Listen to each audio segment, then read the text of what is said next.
Kubeflow plugin. Hey, Hatem, how are you doing? Good, good. How are you guys? Good. What are we talking about? I heard log links.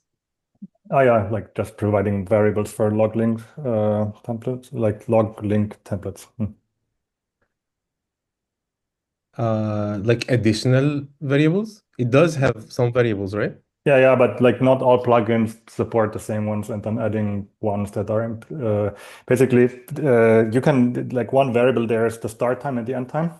Hmm. And it's available in the pod plugin. And for example, the Kubeflow plugin is not available in the Ray plugin. I needed it today, so I just copied this part over. Yeah. Okay. Okay. Yeah. Uh, I think even with Grafana, I don't know if you have have you tried looking at an old execution JSON? And does it take longer because you specified the end time as now? Does it like take I only do longer? that when it's non-terminal. Oh, okay. So what do you do? So do you override? Wait, I what can does show you that real mean? quick. You change the link after, like at the end of the execution? Yeah, Okay. exactly. So,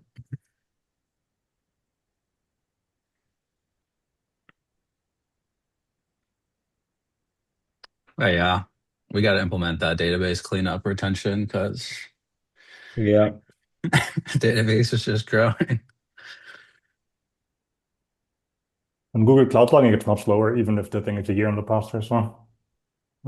It doesn't really matter. Like you don't want this. Oh, really? What database are you running?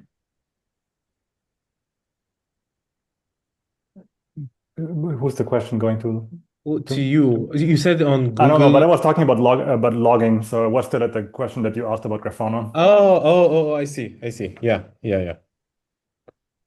So we have like an observability dashboard, and then it basically goes to like now. Yeah, if it's non-terminal, Okay. there's nothing in here. And then basically, in And your Ray then plugin, the moment that this thing knows that it's ending, then it reverts the log link one more time with the completion time. yeah, Okay, exactly. got it. Like in this case, it should go to a distinct timestamp. Yeah, but it's done. Mhm. I see. Yeah. Yeah. Nice. That's cool. Do you guys want to talk about V2 at all? Hmm. You do? Okay. Yeah. Um, I apologize. I still did not have time to write that doc. I don't know if you got a chance to look at that diagram. I'm happy to like maybe walk through that a bit here if that may help. Yeah. Okay. Hmm. Let me pull this up. I don't know if other people have access to this meeting or like know about this meeting. Flyte, because I didn't see it. I don't know why I have it. I have it on my calendar. I don't know how I, do you guys get it. I have it on my calendar. Okay. Um, I don't but I remember mean, how I added it. it should be pinned in the contribute channel, I think. on the channel. Okay. There is a pin. Let me check if it's the right one. Yeah, there's a new Zoom link here. And yeah, in the there's a pin in the Slack contribute channel with the link to the meeting and also to the calendar. I see. Okay. On Okay. principle, with the link, people should be able to see it. Maybe we should advertise it more though. Yeah. Uh, okay. Let me, where do we start? So, I think maybe we'll start with this. One of the things I was hoping um, there are a few things I guess I want to make work with V2 um, as a like me design principle. Yes. For transition, and I'm sure you all suffer from this, transition between tasks. Um, and there are metrics around it, but it is significantly slow.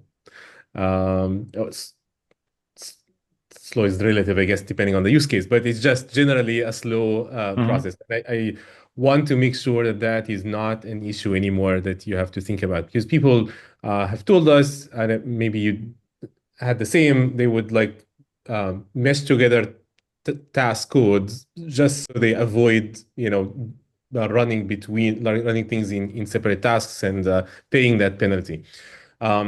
And for that, we were thinking that HCD may be a good, like we've seen very good latency scores with like reading and writing and getting, especially around the watch API notifications at reasonable scale. If you push it too hard, things will start slowing down, get throttled and so on. But in general, it's pretty performant when it comes to, when I write a thing and then somebody else get notified. So I'm relying heavily on that fact to orchestrate tasks. And then the other thing is that instead of having the workflow be the unit of thing, all right, because everything is dynamic, it's really just a task. So you're executing one task at a time, which in the future will make also running tasks in different clusters a lot easier, because it's just you're moving tasks around. All right, so let's hey Sage, you guys met, I'm sure, right? Okay, yeah. So let's start on the left here. And I meant to write. Oh no, let's start here first. Okay, so there's a lot of logic that is already put in the Flyte SDK. I don't know if you guys looked at it or not, but there are two parts in the system that are now responsible for orchestrating work, because we want things to be dynamic. So a lot of that orchestration is happening in the task code itself, like in the SDK. And then the rest of the system will need to make sure that is reliable and, recoverable and real time, and so all of that. But it gives you a lot of power when the code is in the SDK, because as your code runs, it can decide to launch different things and wait for them and parallelize them or not parallelize them, queue them. Like, it can do a lot because it is your code executing. And that's already out. We're using it in unions. This part, I think, is very fairly reliable and performant. There is a piece called controller. If you haven't looked at it, I would check it out. And it works on a separate thread. So we started a separate thread in the SDK and run that controller loop in. And it does two things. Whenever you submit an async action, like as the user code says, await something, that submits an action to that queue. It has a similar informer pattern to Kubernetes. It's not monitoring Kubernetes, but it's talking to these two services, the queue service and state service, to in-queue more stuff and then monitor the things it launched. State service does two things. Yeah, it monitors what happened, the progression of the things it ran, but also, and very crucially, recovers. So it can, at any point, if that thing crashes and starts back up, it should be able to talk to the state service and say, give me everything like the history of everything I have done. And will be loaded in one go in memory, and then your code runs again. The user code runs again. And the big assumption, of course, is that that code is deterministic. You will be making the same branching decisions as you did last time, and it can match up to the previous states. So it will not launch tasks again, and just recover the outputs of those. So Can we go a little bit more into detail here? Let me summarize, and then, because at one point I don't think I can follow. So there's like my task, it runs, let's say it's as a pod in the cluster, and this thing has this, I'm not sure which of the two components, but there's this other thread, and somewhere we capture the state of how far this task got, because if it dies for whatever reason, when we retry, we start at the same code, like same point in the Python user code. Can we do that? no, we start from the top. Okay. Start again. We run the code again, and then Yeah. it will. And that big assumption here is that your code will behave very deterministically. But So basically when we create an external execution again, then we know, oh, we did that already, so we can immediately, we know exactly. we don't need to do it again. Okay. Yep. Okay, Yep. got it. Where is this information persisted? That's in the state service. Okay. Okay. So basically Which the pod goes, hey, I want to launch this other task here in the state service. Oh, you did that last time. no, not quite. So when the SDK starts, when the controller starts, it will tell the SDK it will tell the state service, give me the history. Okay. So it's like a log of everything you did before, Okay. right? So now that's in memory in the SDK. Okay. Okay. So the controller in the SDK, before it says in queue one more thing, it will check that in memory Okay. thing first, and Okay. decide if it should in queue or not. And does it work like in Flyte v1 that basically there's like from an environment variable it knows that it's a retry, so it knows, okay, I need to get like the state from last time, and then I have it in Correct. memory.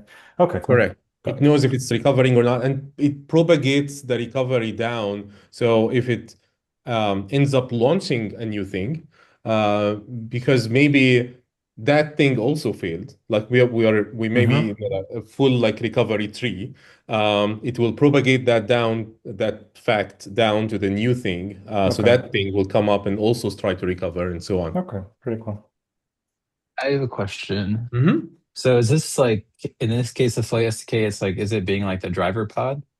Because I'm Correct. wondering, if you hit Mhm. a synchronous task, then what happens? You tell the queue service, hey, run this task. And then at does that point, like, I'm trying to think, if you have a giant hierarchy of tasks, is every single pod alive for every single child? Or well, like when If does it's the, like a long tree, or like a deep tree, is that yeah, what you're saying? Yes, yeah. yes. They are, Okay. they would all stay alive until the very deep one finishes, and then they all start finishing up. Yes. Okay. So There's when some interest. Oh, go ahead, Fabio. no, no. So basically, you wouldn't want to launch an expensive node to control other things that run for a long time while you wait, don't do anything. Like you want to avoid that. Correct. Okay. There are a couple of interesting technology pieces, I guess I was looking at, for hibernating pods Hmm. in Kubernetes. So downstream, I guess downline, we can if we can detect externally that the pod is now like sleeping, just waiting for an external event Then to happen. dive down the We resources. can, yeah, we can turn it off, and then based on when an event comes that Mm. one of the things it's interested in finishes or is like changed, we can wake it back up. Um, yeah, so there are things that can do this. Cryo, I think, is the name of that thing I was looking at. Um, uh, and I was looking at whether it handles GPUs or not. So yeah, it's still an evolving, I guess, Mm. area, but there are things we can start doing in the future if that becomes a problem. It really is more than just keeping resources up. It can cause a deadlock, right? Because you can launch a thing that launches the thing that launches the thing, and then that last thing doesn't find resources to start, Mm. and everything will be just stuck waiting forever. So you want to be able to say, well, they're all just waiting. We can like kill them or like Mm. hibernate, right, while freeing up resources. But Got it. but yeah, none of that, of course, is Mhm. It does anywhere. work. Like when I started using Flyte, I thought it worked. So I think users will be pretty happy with it. Okay. Okay, great. That's great. Mm. Okay. All right. So now, I have uh, two other questions real quick. yeah, of course. So the state service, that's like a, was that, I think I saw the RPC. Is it a long-lived stream that's just waiting for data?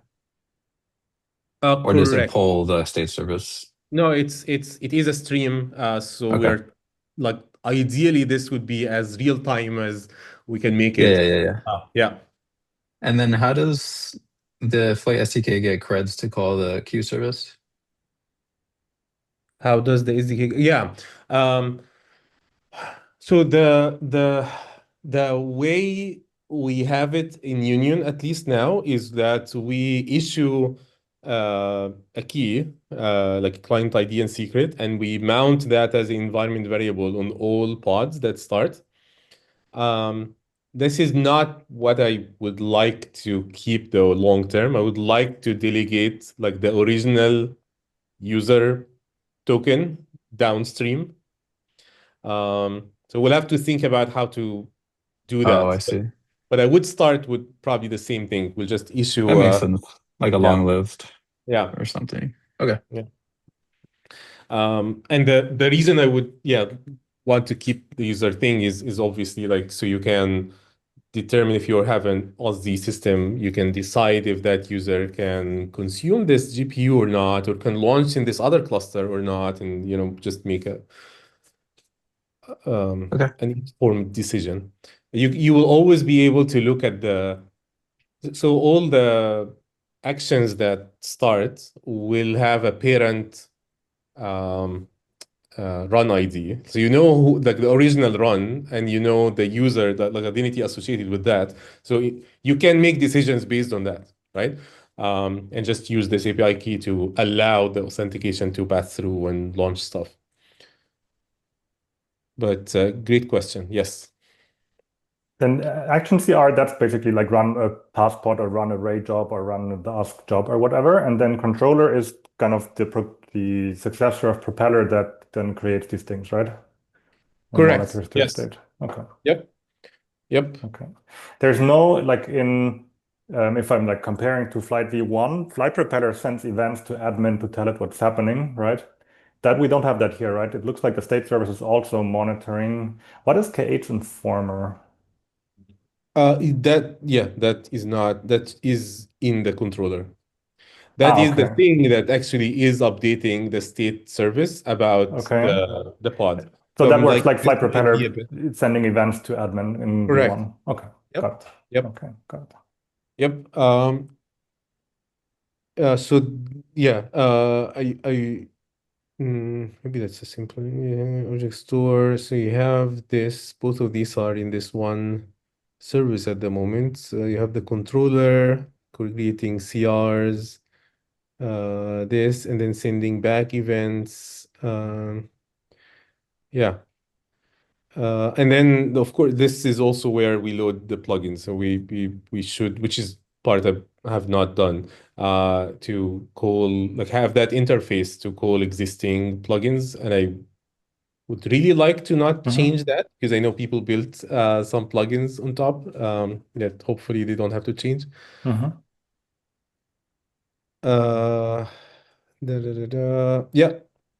Okay. I have one other question. Yes. How does the code get into the pod? When I have a task, let's say the code's already in there, but this now calls the queue service and says, I want to run another task.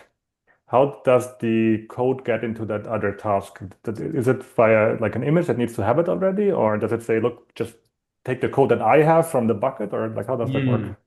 So do you use fast register today? I use both. Like, Use both. Okay.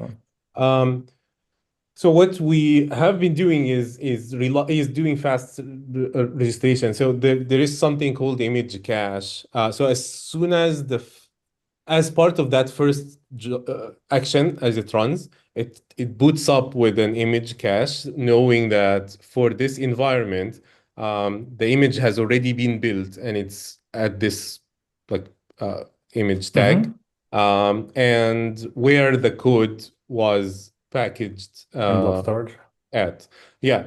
So when it launches something else, when it launches a child task, if it's or in an existing image that it knows about, or in an existing bundle, it will just Do the same. pass the data same. Yeah, keep the stuff around. Okay. Got it. And there are a lot of I think, properties on the. So the code will like pass through fine, right, from these bundles. You can manipulate the task like properties, if like secrets or anything that goes on in the annotation, because that doesn't go into the code, right? That is annotation that gets passed as a protobuf to Yeah, the that gets sent to the queue service, I guess. yeah. So that doesn't that's not considered a change in code or rebundling needed or any of that. Yeah. So basically, we fast register once in the beginning when we launch the very first task, then we have a reference to something like a tarball in blob storage. We have the image already, and then every subsequent it's called action that is launched that like uses the same basic thing. Okay, Correct. that makes sense. Got it. Okay. Okay. What Mhm. else? It's all great questions. We should have. I don't. Are we recording this?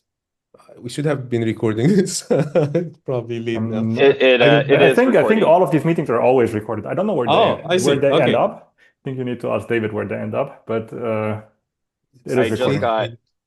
I just got permission for the managing them, so I think I can find the recording afterwards. Okay. Yeah, great. Yeah.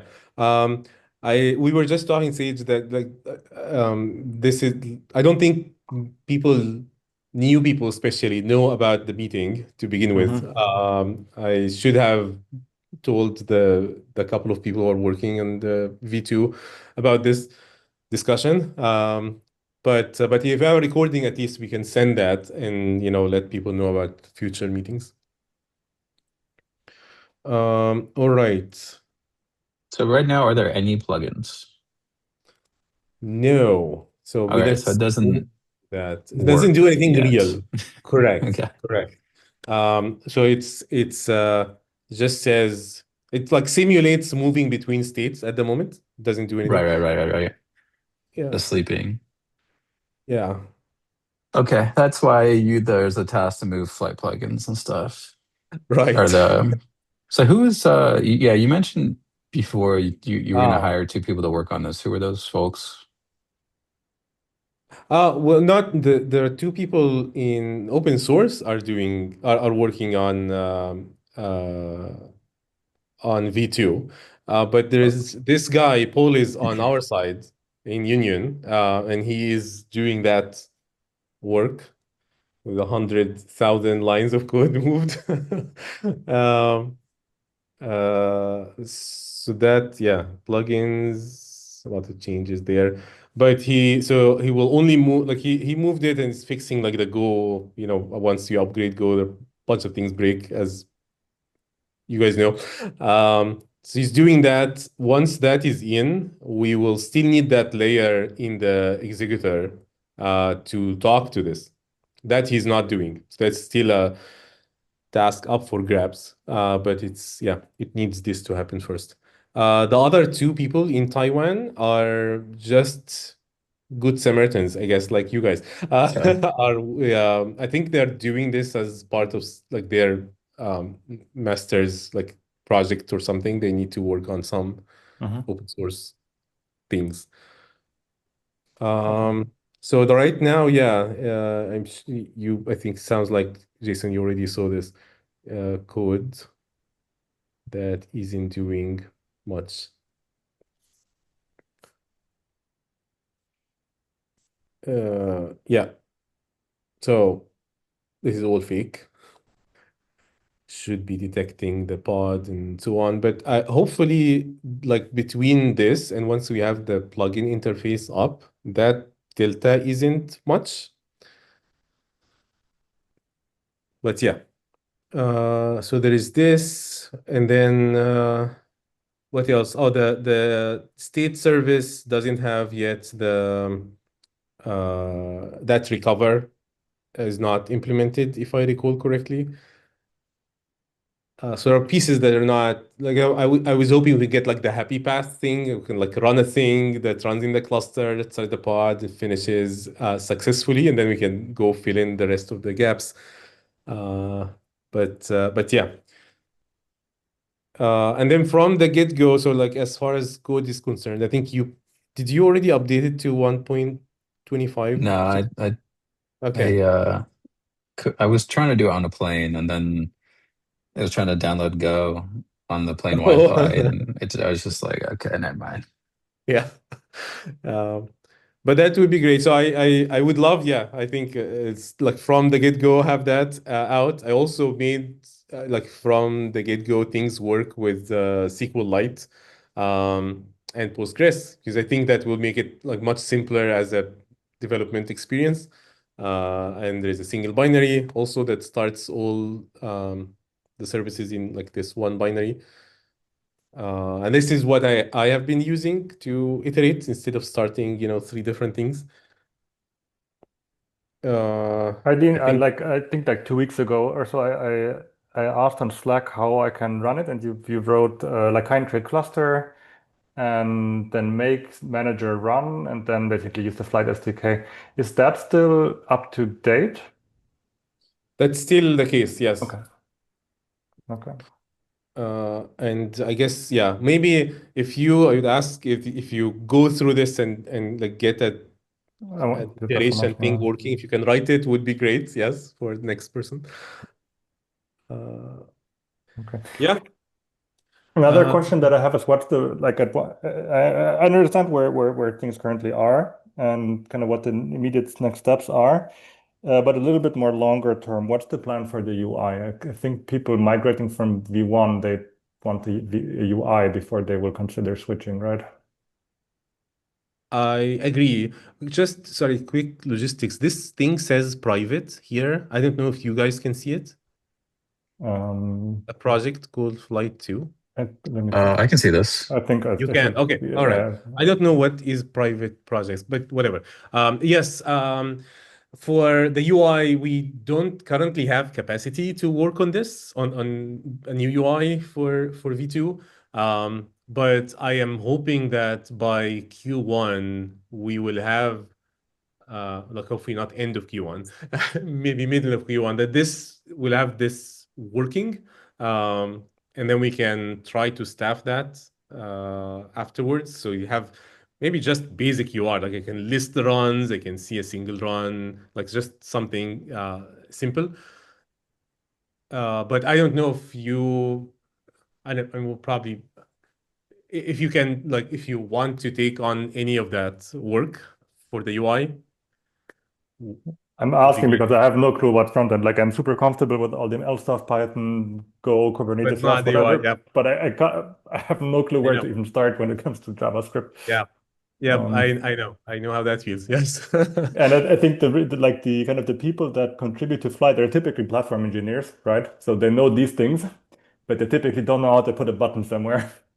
We did, well, I think in the 7, 8 years Flyte was open source. I don't think we had more than a handful of like other contributors beside us in the Yes. UI, Mhm. probably for the same reason. It's not, yeah, not a thing people do. So yeah, so we will probably have to pick this up, but it's just, yeah, we are very stretched thin at the moment.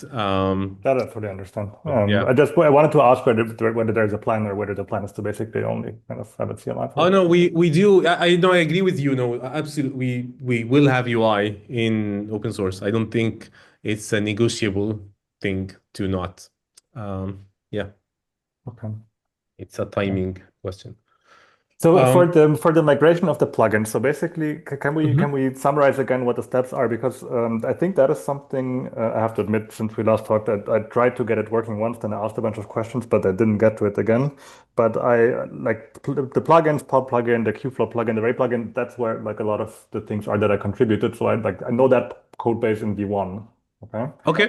So that is something where I'd be interested in helping. But what are the steps again that need to happen before we can migrate the? What is it exactly? Is it the plugin manager that we need to, or the task executor? What exactly of V1 do we need to attach in V2?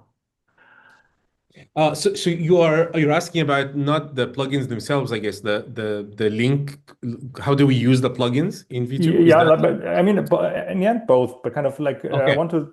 It would be nice to like summarize again what the steps are Okay. that we need Okay. until we have, let's say, the pod plugin running. Right.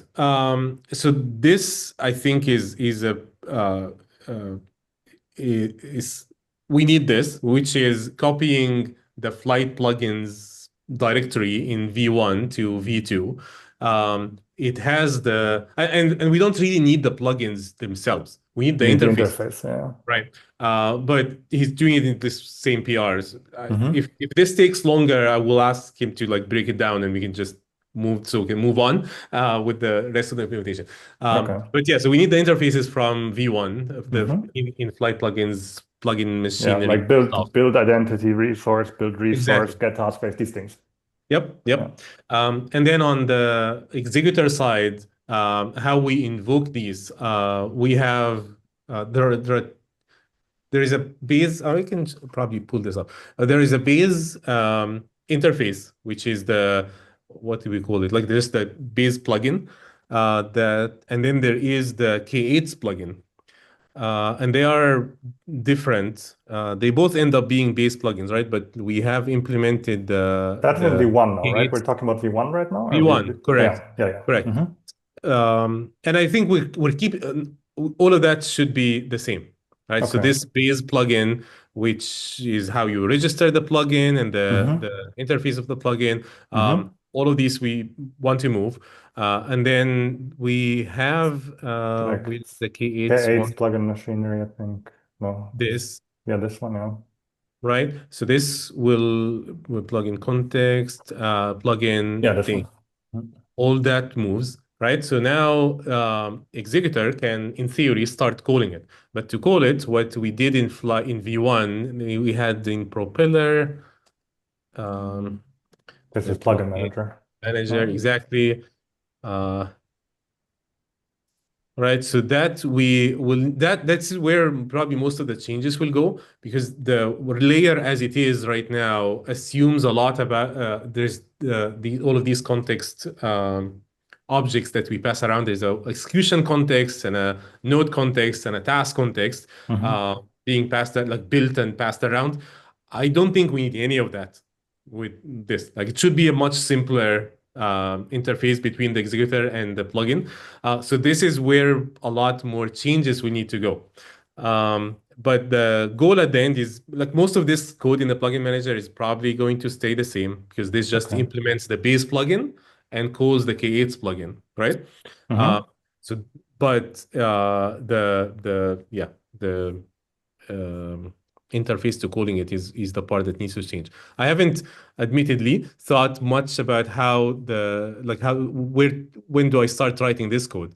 Where the task Where would that code go? Like I know Uh-huh. the old part. Oh. So where will it go in the new one? Like this glue code. Basically the thing that so the plugin manager will not stay the same kind of, but things that the plugin manager currently does need to go into the executor, right? Like where can you show us where that will go? I want to take a screenshot Yes. basically of the path so that I can look through that. Right. Nodes task. Just yes, one. I will jump to that.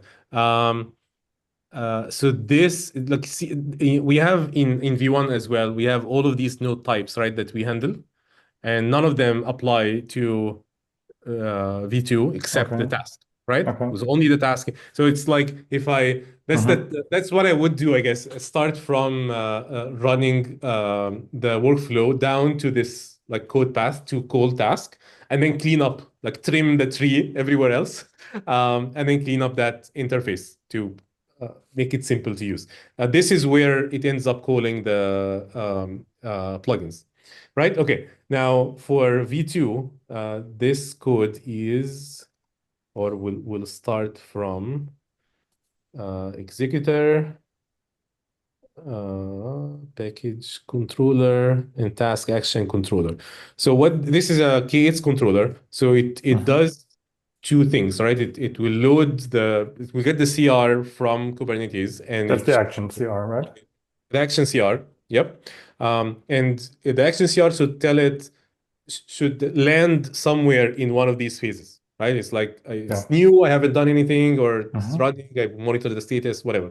And based on that, it should be calling one of the functions from the plugin, the base plugin. It should load the plugin, of course, figure out which plugin this function is for, and then call handle or call abort or call like whatever the right function is.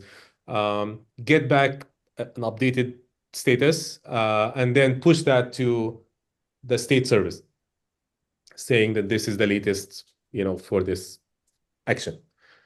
And like if we are starting over, I'll probably come here and start calling the plugin interface directly, like find the plugin, of course, and then call the plugin interface. The K8s plugin you're talking about now. It may not be its plugin, right? It's any plugin. Yeah. It's a base plugin, because the action, like even if I am calling a connector. I will create an action CR to call the connector, right? This thing will pick it up and say, oh, I need to call this connector. So I will call the web API plugin, blah, blah, blah, that, right?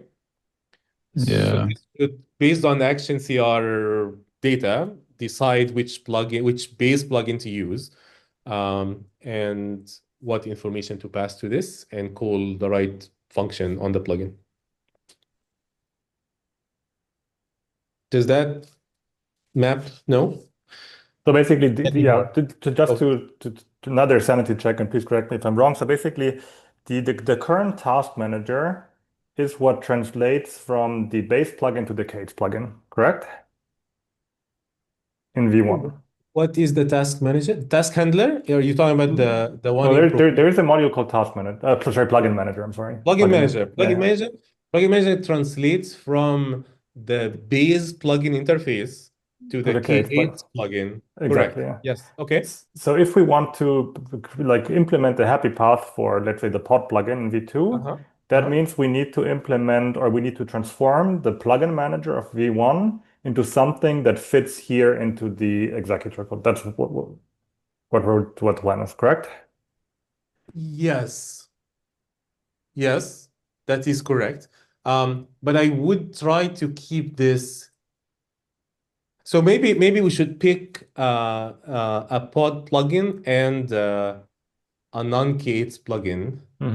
To make sure we don't, because I think what I said, it does not make sense, because if we pick the plugin manager, that's already K8's plugin code, right? We need to, I think it was this, no, it was, this other part that you showed, like that part of the code base I don't know well, but basically this task node module, right? That's the one that we probably need to call in the executor or transform to the executor.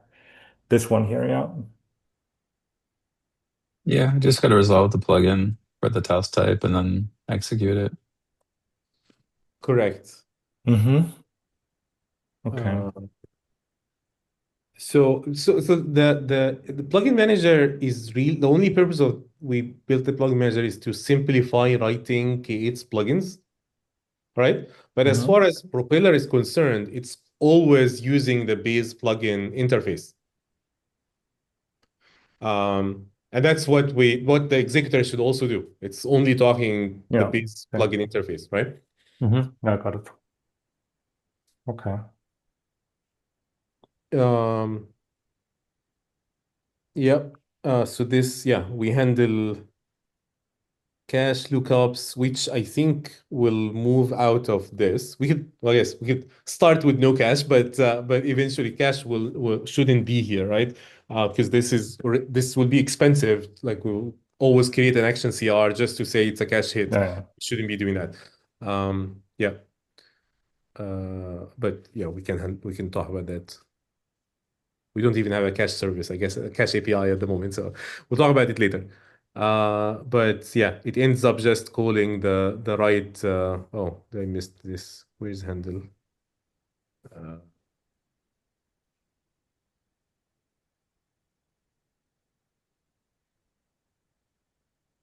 Oh, invoke plugin. Okay, that's what it calls.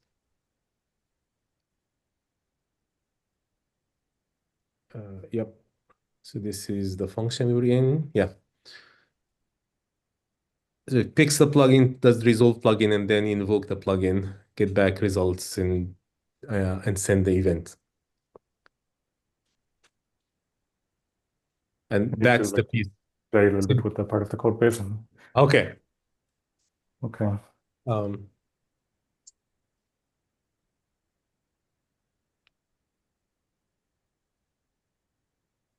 And that doesn't know about the K8s plugin manager or anything. It's just doing the base plugin interface. So we can even do like maybe pod plugin. Like we should start with an even simpler. We can like make an echo plugin kind of thing. Just so I'm not raising my hand. that just so we don't have to deal with plugin manager, I mean, right? With Got like a it. simple plugin interface implementation that we just invoke from the executor, get back, maybe it always sleeps, right? The sleep plugin. And then, we detect running, we detect success, and we push events and just get that cycle out.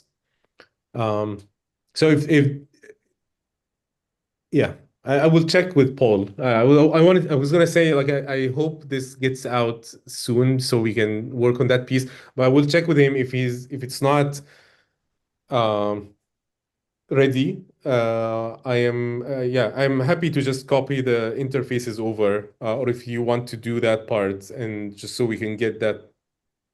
But to play with it, it sounds like we should basically do it on his branch right now, right? We do the. Oh yeah, yeah. I guess we can do it off his branch, and yeah, we can work on that Okay. until he's ready. Yeah. Got it. And then the 125, Jason. I think the longer we wait, the harder, as you know. Yeah. I Done can do that in that. It's one. not tough. You did Yeah. some fixes. You had some fixes I in think Meetup. 1.24 was harder. 1.25, I think, is easy. There's no major Okay. changes. Okay, that's good to know. Oh, I see. But I'm gonna have to apply the 124 changes onto V2 and then okay, I see. Well, I Because think V2 is still no, V2 is on 124, right? 124. Yes. Yeah. Yeah, so I think it'll be easy, but Okay. I'll do it Okay. at some point. Okay. I had other questions, I guess.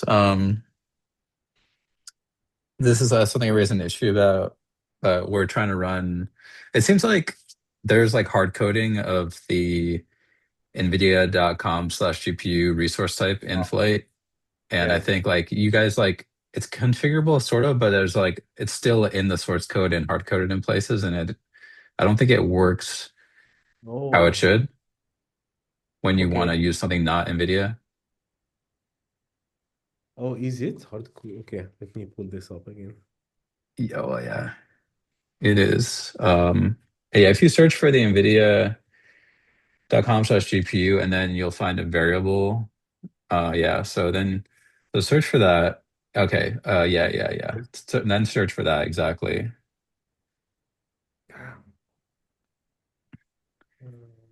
Show more maybe. Or yeah, that'll also work.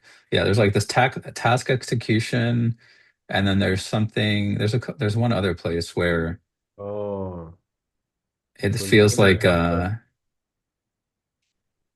So Hmm. anyway, I'm like trying to fix that on our end, and I'm guessing if I have a pull request, you guys will take a look at it. But Yeah, it's a yeah. little complicated because Well, so there's what this are you one trying to part. do? Are you trying So to make it? Sorry, go ahead. we're trying to run multiple accelerators. Okay. Yeah, so you will want NVIDIA and TPUs or something also.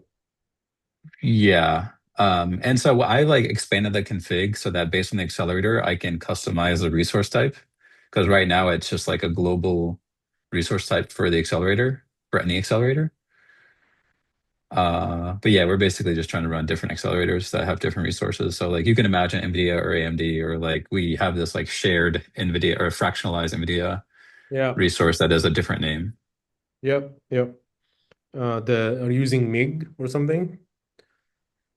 I think we're using like time slicing or something Oh, because of some limitation we have with the A10s. how is that working? Oh yeah, A10s are not, I think, partitionable like with Right. So MIG. You have to do you time have to slicing. like you have to split them up like statically, I believe.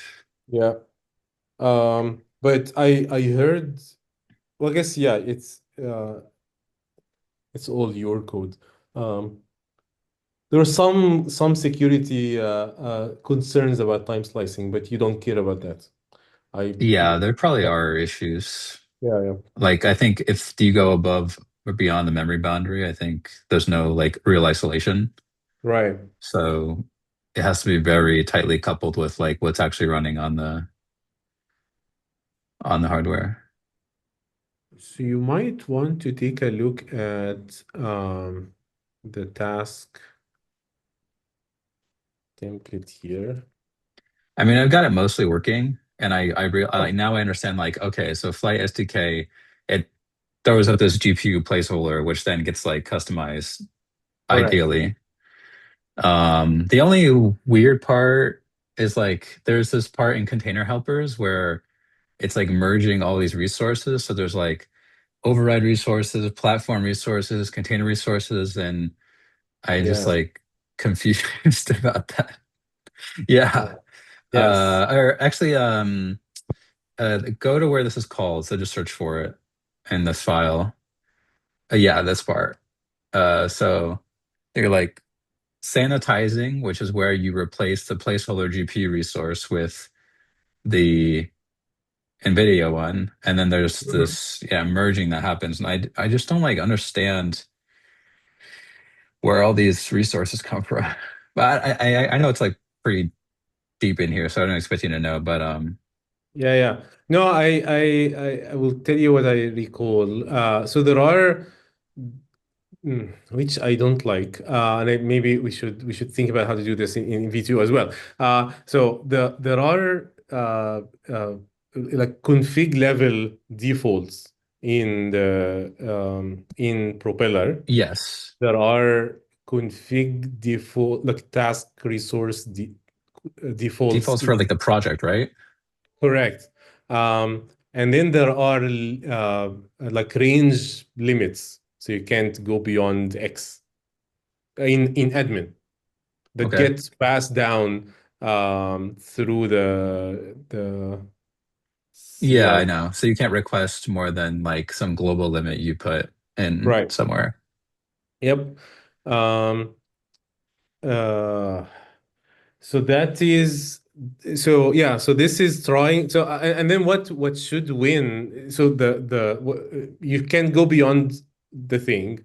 You should always at least have the default values for tasks and task limits, requests and limits. And then otherwise, if you are within these, then whatever you specify on the task wins. Hmm. I see. That but yeah, this is not very, yeah, people, it trips people up too when they configure the cluster, like their platform. What did you expect? I should have asked that first. Like what Well, did, I have yeah, it working. It's really weird. I have to figure it out today, but I have our fork and I like fixed all this up so that I can support different resource types, and it works in non-prod, but it doesn't work in prod for some reason, and they have the same binary. And I would imagine the same configuration, but there's some weird case where we're getting like nvidia.com/GPU in like the platform and override, but then our container has nvidia.com/gpu.shared, and like the merging just kind of blows out what we actually want. So, and I don't understand. in prod, is that a different cluster? Yeah, it's like a totally different installation. Oh, different installation in entirely. Okay. So Yeah. I would check the config map in admin, the Oh, resources. really? An admin? Okay. Yeah. And then the matchable resources on the project. That might be even in the database, right? That's not even in the That will be in config the map. database. Yeah. Okay, because I know there's like some like growth stuff that we call on a project level using like Flight Cuddle. It's like Right. task So that's resource the matchable. overrides. Correct. Okay. That's the matchable attributes that gets Is stored in the this database, okay? in admin database. Okay. So check that, but also check the admin config map because that has it has defaults that even if Propeller config map doesn't have defaults, those get propagated. And it Yeah. has limits as well. And Okay. of course, I just don't check imagine a situation where we'd ever like that those apply diverge. GPUs by default or something. But yeah, I'll take a look. I'll figure it out today. I was just wondering Okay. if you had any like solid insight onto this stuff. Not, But that's yeah, good. yeah. But it is.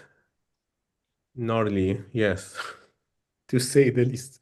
And then there's like in the node, I noticed in the node you build resources, but I didn't understand that why the node context or the node would have resources generated for it either. You can set so if you in your code you can set overrides like you can take a task, right? A task that has an annotation with resources, Mhm. and then when you call it, you can override those resources. That's And specifically those what we're over doing in this case. Say again? That's specifically what we're doing in this case. We're taking a Okay. non-GPU task and then overriding with overrides, and then we have to do pod template stuff. But anyway, yeah. Okay. So that goes into the node like IDL, Okay. not in the task template.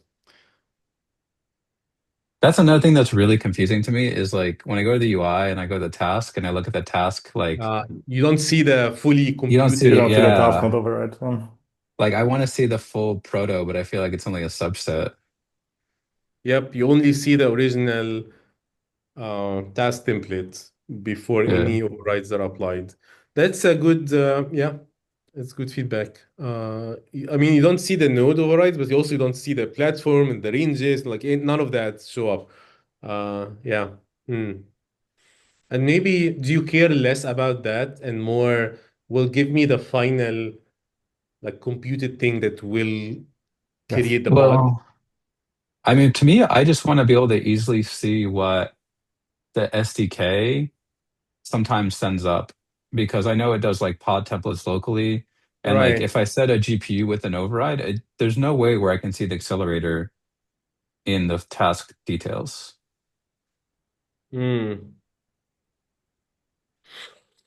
Hmm. Okay. So yeah, I Maybe. would just like Hmm. to have, I would like to see the serialized kind of like Yeah. spec of some parts of it. But I mean, yeah, I can also, it's just hard because if I want to really see what's going on, I have to get a Flyte workflow CR and like dump it, but Right. we garbage collect them like after 30 minutes. So I Yep. can only do it when it's live. And when it fails, it blows out some of the spec to like save space. So like I don't see, Right. if it fails immediately, I don't see anything. One hint, I'm not sure on which cloud provider you're running, but I use the audit logs for the deletion of the workflow or the pod to like basically persist that. And I sometimes go to that when I need to look at it because it's stored for quite a while and you Uh, see the entire state at the time of deletion. It's not nice, okay. but it does work.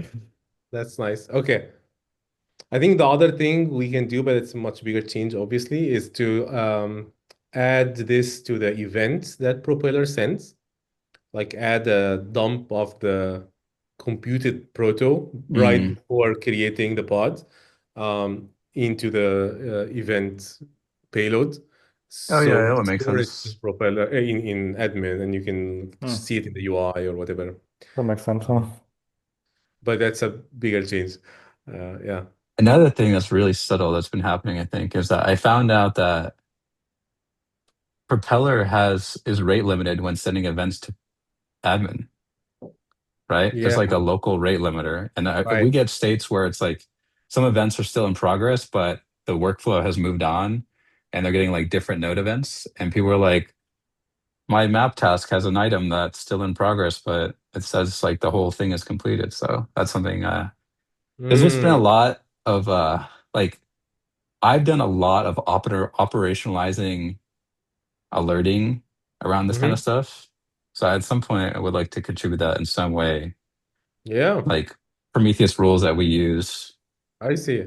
That's Yeah, yeah. We get because there's asked so about many this. rate limits that are so subtle. Hmm. Do you run oh, you use Grafana, right? You were showing Grafana Cloud. Is that what? Okay. We use Uh, our own Grafana, and the dashboards are helpful. Like the propeller one's good. okay. Did you modify it or add more to A it? little bit, yeah. Yeah, I I mean, have if other changes too, related to that. Like I want to upstream a version cache, resource version cache, or Yeah. Oh, you have a change on that? yeah, we have a change because you get stale CRs from the informer all the time Yeah. if you run stuff at higher load. Mm-hmm. And then you're like resending events to Flyte admin and like reprocessing state. And But wasn't that the whole point of the cache, that it doesn't it doesn't process our flow it already processed?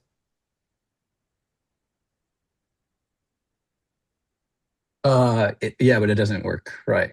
Oh, So the okay. reason Okay. it doesn't work because if you Uh-huh. streak and you do like 10 version changes, it only keeps track of the last one read. And so if you get a really stale version that's like 8 ago, it says, Ah. oh, this is different, so I'm going to process it. Oh. Oh, this Yeah. is bad. This Yeah, I can have a fix easily. for it. Okay. I Okay. can upstream it. Yes, I think that's okay. That would be great. Yeah. It may not What are be, you doing in the fix? Are you keeping like a history, or what are you we put an annotation, like a version or generation into the annotation along with like a node ID. So we know okay. like, basically for this process of Flight Propeller, here's the version that I've processed, and this is like the actual version, like incrementing number, Okay. instead of relying on The resource version thing. etcd, yeah. Because technically that's like not contractually going to be an incrementing number, right? Right. Yeah. But but you can only do this after I fix the issue where Propeller doesn't always try to write the workflow. Because before, like it wasn't computing the diff correctly and it was Yeah. always trying to write. Yeah. So as long Hmm. as you're only calling to write the workflow when there's actually a diff, then you can add the annotation, which will always increase the resource version cache number. Hmm. And then, yeah. Mm. Okay. That's okay. If you can contribute, that would be great. Yeah. We've been running it for like Okay. 6 or 9 months and it Okay. works. And I Nice. remember like they're like, there's basically a retry, like a node event retryer. And there's Yes. like some threshold at which you'll give up. And I remember like at some point somebody made it configurable because it used to default to 3. And I think it was all related to processing stale workflows. I think that is right. Yes. Yeah. Especially I think in the map tasks, we do something weird with where we try to make everything else discrete. So like it makes one change, updates, so it ideally doesn't run into this. But I know map tasks are more susceptible to it because we do multiple things in one go. So if Yeah. you found that with a streak, then yes, you're more likely to hit, I guess, that issue. Okay. Yeah. Well, please do contribute it. That would be awesome. Okay.